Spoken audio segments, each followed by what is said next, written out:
Bears fans can be pissed off all they want that the Bears are losing.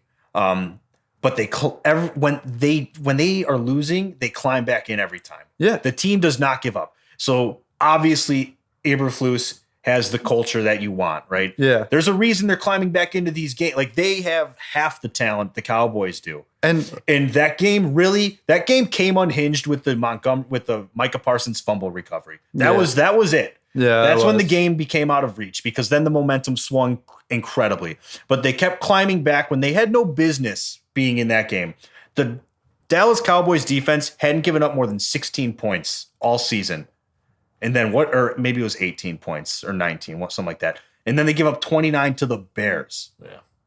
Your offense is doing something right.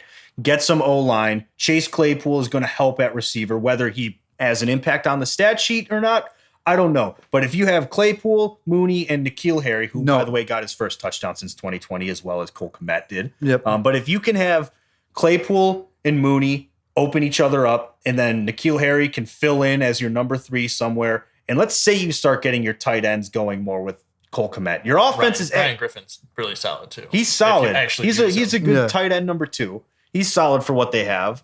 But if you can get these pieces working in the passing game, Fields is going to develop. He's going to have an easier time. We have to remember that guys aren't getting open very often. And when they are, they're dropping the ball. Yeah. So, like, you need the talent for when he makes the right decision to actually capitalize on it.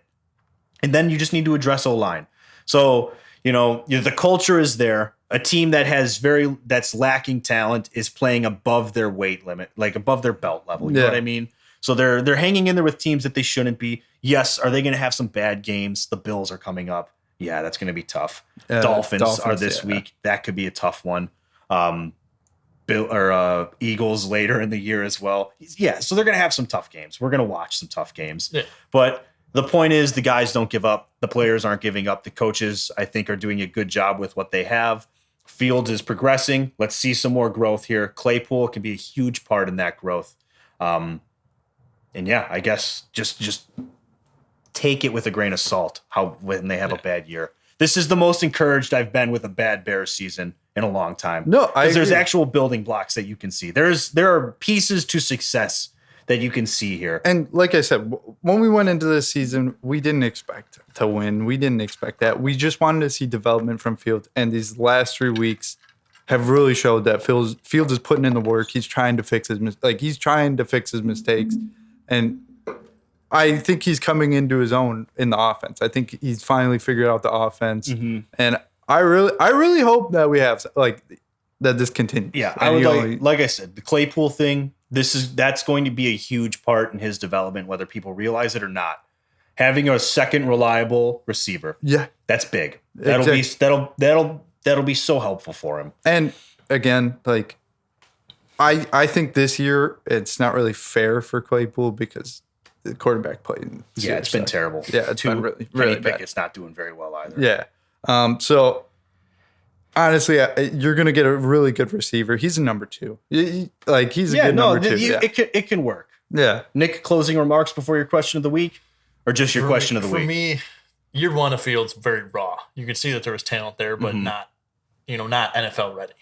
First 5 weeks, you could see the Nagy, era still around him. He wasn't rushing. Now it's like all he does is use his legs. So now in the next 5-6 weeks, I would like to see 2nd and 3. He holds on to the ball too long. Mm-hmm. Don't make it a 3rd and 10. Make it a 2nd or 3rd and 3.